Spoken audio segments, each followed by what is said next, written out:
This is going to be a quick one. Today we're talking about two lenses that feel like a set. I don't know if they are, but this is the Viltrox 20mm f2.8 and the Viltrox 50mm f2.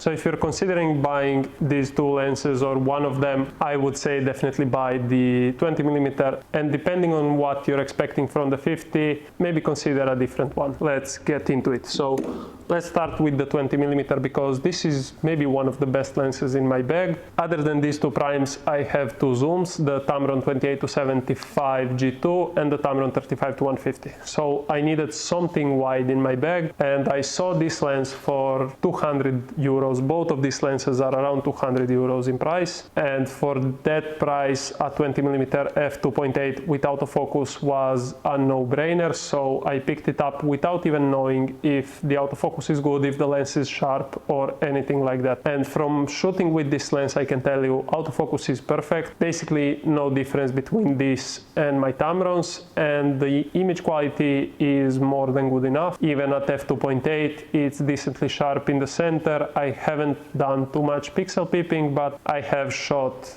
a bunch of stuff for clients and everyone is always happy with anything coming off of this lens. Also, I really like that both of these lenses are small and they are the same size. So if you're using a gimbal and want to switch focal length, it's basically the same, so you don't have to rebalance it. Maybe the weight is a little bit different, but it's negligible. So let's jump to the 50. The 50 seems nice at first, it's really sharp, autofocus is the same as the 20, no issues there, but minimal focusing distance just sucks. You really can't come close to anything with this lens.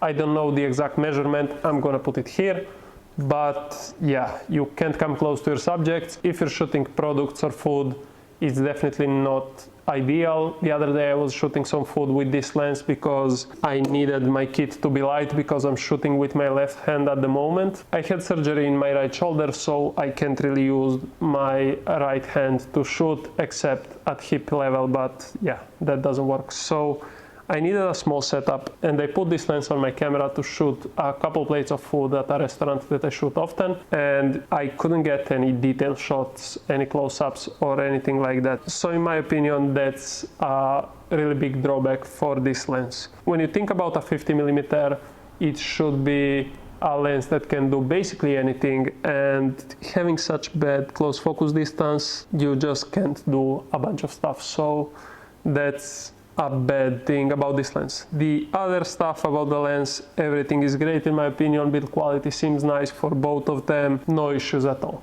So I think the 50 is still worth it because it's 200 euros. You don't have to care about it too much because it's so cheap. It reminds me of the nifty 50 from Canon, the 50-1.8 that everyone used to have, but this one is just built better. And I don't know, I got this lens just because I wanted to have a backup if one of my zooms dies mid-shoot. I needed something that I can throw on my camera and still get the job done. And this will get the job done except for close-ups. So yeah, that's gonna be it for this video. Let me know what you think about these lenses. Also, I know they come both in Z mount and E mount. I have the Z mount versions because I shoot Nikon, and I'm not sure if they come in any other mounts. Anyways, thanks for watching, and I'll see you in the next video.